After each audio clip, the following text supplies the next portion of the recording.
Bismillahirrahmanirrahim. Alhamdulillahilladzi akrama ibadahu bil mahabbah fasarat simatal qabuli anil ahibbah. Wassalatu wassalamu ala sayyidina wa maulana Muhammad alladzi yad'u ila babis salami wat taubah wa ala alihi wa sahbihi alladhina saru sabilal haqqi wal inabah, amma ba'du. Faqad qala Allah ta'ala fi kitabihil mubin wa huwa asdaqul qailin, laqad kana lakum fi rasulillahi uswatun hasanah liman kana yarjullaha wal yawmal akhir wa dzakarallaha katsira. Shadaqallahul adzim. Al-mukarramun wal muhtaramun aba wal ummahat jamaah majlis taklim al-islah yang mudah-mudahan kita semua diberikan panjang umur, sehat afiat, mendapat keridhaan, keberkahan dan kemuliaan dari Allah Ta'ala.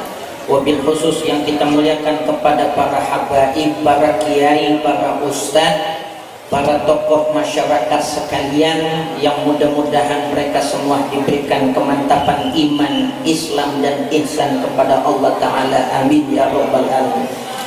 Hadir di tengah-tengah kita Al-Mukarram Al-Habib Umar Al-Bahr.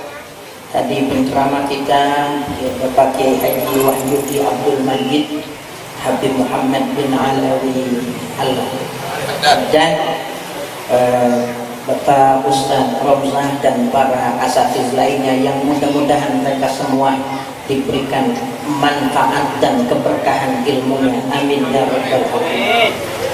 Bapak Ibu jamaah sekalian, seseorang tidak akan meninggal dalam keadaan husnul khatimah tanpa mengamalkan akhlak Rasulullah Sallallahu Alaihi Wasallam dan sunnah-sunnah Rasulullah Sallallahu Alaihi Wasallam. Apa yang kita kerjain sabanari, rutinitas kita, bila rutinitas itu baik, maka boleh jadi kebaikan itulah yang akan menjadi penutup hidup kita. Begitu juga sebaliknya, apabila yang kita lakukan rutinitas yang tidak baik, maka hati-hati, rutinitas itulah, kerjaan itulah yang akan menjadi penutup hidup kita. Dalam kaitan ini Rasulullah Muhammad Sallallahu Alaihi Wasallam menyatakan, yamutul mar'u ala ma'asha alaih. Seseorang itu mati, cara matinya ditentukan bagaimana gaya hidupnya.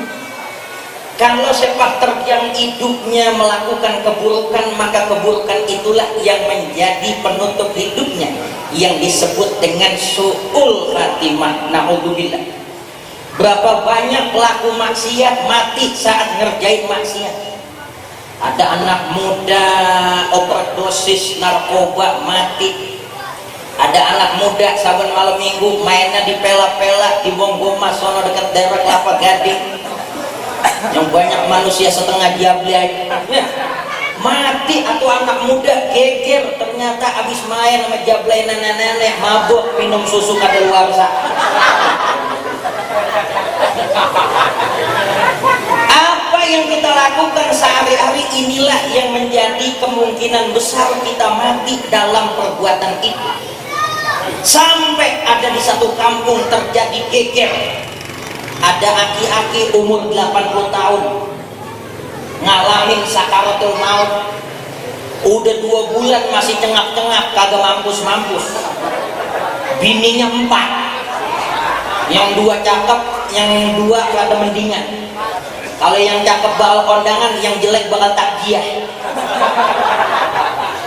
Ini subhanallah, bininya, keluarganya, anak-anaknya pada kumpul nih, aki-aki sakaratul maut, cengap-cengap, tangannya begini aja kagak ngasok-ngasok. Akhirnya anak-anaknya kumpul, jangan-jangan aki-aki ini mau ngitung duit kali baru mati. Dikasih duit, diambilin duit, begitu dihitung-hitung, dipegang-pegang, kagak mati-mati. Kata anaknya lagi, ambilin tasbih mau wiridan kali, kagak juga. Akhirnya dipanggil Ustadz, ini bapak saya udah sakampul maut, kagak mati-mati. Ini lagi ngapa ya, aki-aki? Ya. Kata Ustadz, panggil keluarganya semua. Siapa yang paling tahu kerjaan ini aki-aki sabanari? Bini nomor 4 nunjuk, saya. Wah, akhirnya kuat semua, kuat. Tinggal aki-aki doang di kamar, bini keempatnya buka utang, mampus tuh aki-aki.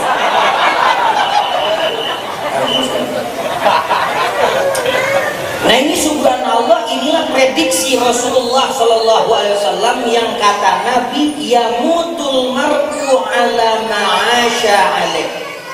Matinya seseorang ditentukan bagaimana cara hidupnya. Wa yub'atul mar'u ala ma mata alaih.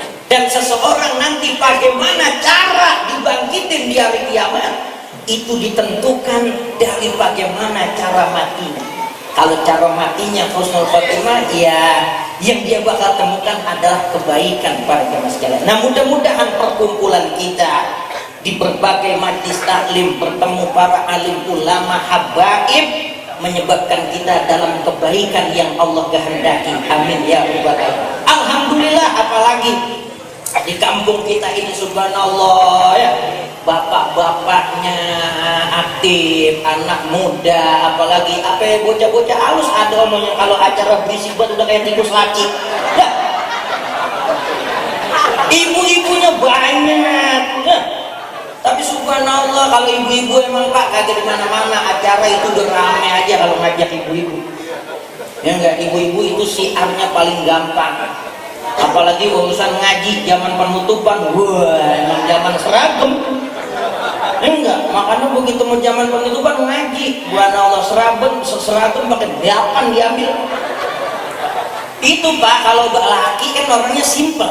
Mau kondangan gajinya itu, tahlilan itu, rapat RT itu, nggak banyak-banyak. Kalau ibu-ibu lain ngaji tuh sehari pakai 3, belum yang lembur ngaji malam. Pakaiannya lain-lain, makanya Pak wajarin aja dah kalau ibu-ibu. Kalau kita buka lemari tuh bapak-bapak pakaiannya cuma seambal, ibu-ibu 8. Ibu-ibu paling syiar loh. Asal ada pengajian, dibacain selawat, ibu-ibu sekalian, hari ini pengajian. Jangan sampai dilupakan, sebab ini kewajiban. Pada kumpul, pada ngeriak, udah kayak kita ngempanin bebek. Ya walaupun kadang-kadang ada yang jawab, saya minta maaf enggak ngaji karena lagi nyuci pakaian suami. Tadi malam nangkring 3 kali. Tadi malam nangkring 3 kali, ntar malam pengen nangkring lagi. Bule kepet. Para jemaah sekalian, subhanallah. Kembali kepada apa yang menjadi kewajiban kita dalam hidup, ittiba kepada Rasulullah SAW. Melalui akhlak-akhlak mulia, melalui pengamalan sunnah Rasulullah SAW. Bagaimana hidupmu berkah? Kalau kita jauh dari tuntunan Nabi, jauh dari tuntunan Rasulullah SAW. Orang kalau hidup ngamalin akhlak Nabi, hidup berkeluarga, hidup bermasyarakat, sampai hidup bernegara, maka jaminannya adalah keridhaan Allah, keberkahan, kebahagiaan dunia wal akhirat. Tapi sebaliknya kalau kita berpaling dari tuntunan Rasulullah, akhlak Nabi kita kagak pakai, sunnah Nabi kita tinggalin, ingat. Rumah tangga, jangan kata hidup bermasyarakat, di rumah tangga juga ini sengketa mulu. Yang kata gokil, pagi ribut, sore minta bercerai. Sore ribut, pagi minta bercerai. Enggak ada kedamaian, enggak ada ketentraman, kagak ada kebahagiaan. Masing-masing mereka menuntut haknya, bukan jalanin kewajibannya. Karena kagak ngamalin akhlak Nabi. Nih ada laki lagi bikin jalan. Bini nyampe, bang lagi ngapain? Lagi bikin jala. Emang mata lo soek apa? Emang bikin jala bakal apaan bang? Gak bakal nangkap ikan mah, masa gue mengurung lo? Oh kalimatnya. Emang bang kalau dapet ikan apa? Nah, ikan gabus. Ikan apa kek? Ikan gabus ada, ikan lele bisa, sepat siam, sepat tompel dapet. Emang kamu udah dapat ikannya mau diapain lah? Bang, mau diapain tuh ikan? Ya gua pecah. Bang, dipindang aja apa bang? Kagak gua mau pecah. Dipindang aja apa bang? Gua mau pecah. Lakinya sewak dikepet mukanya. Gua tuh cincin 3. Bininya rontok giginya. Gila kepet. Dikepet. Giginya rontok. Ngantuk bininya pulang melung-melung di jalanan. Kekaukan, kata kamu kekaukan. Udah kayak anjing digebukin. Gesor pulang ngadu sama gua-guanya. Nah memang kalau udah kata gitu si abang gak ngaji, dia lagi bikin jalan, saya tanya jauhinnya kagak enak banget. Apa ujung-ujungnya saya dikepet sama batu cincin nih, gigi apa copot juga. Emang apa? Lah dia nyari ikan, saya pengennya kan dipindang, dia pengen dipejak. Lah emang ikan dari mana? Lah belum nyari.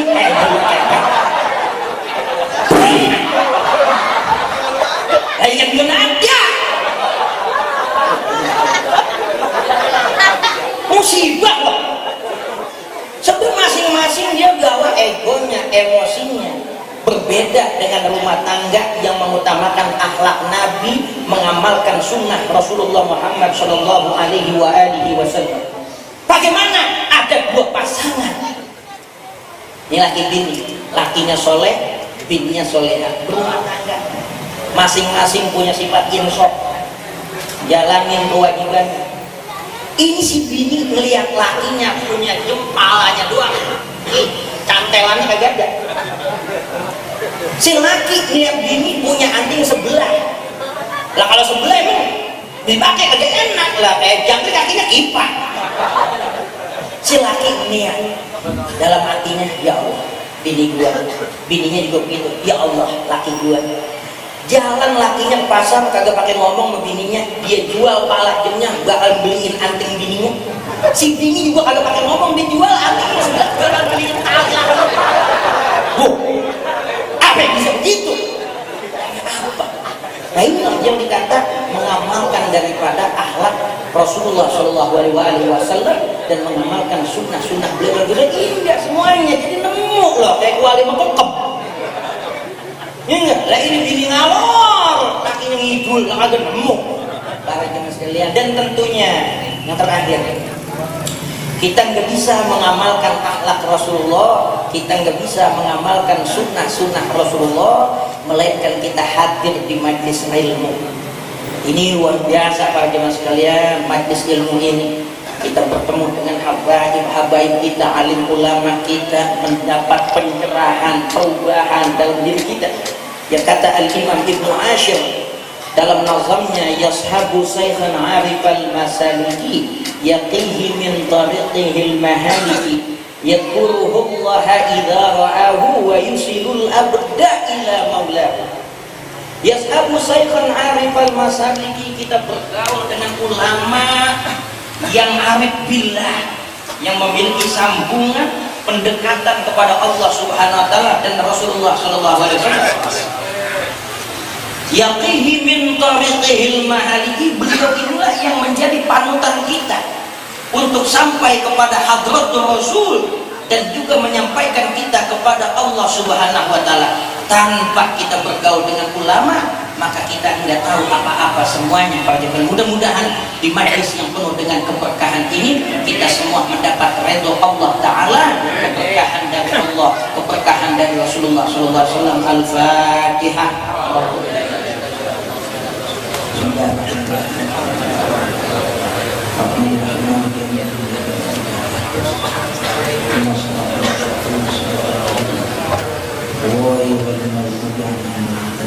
Sekian dari saya. Assalamualaikum warahmatullahi wabarakatuh.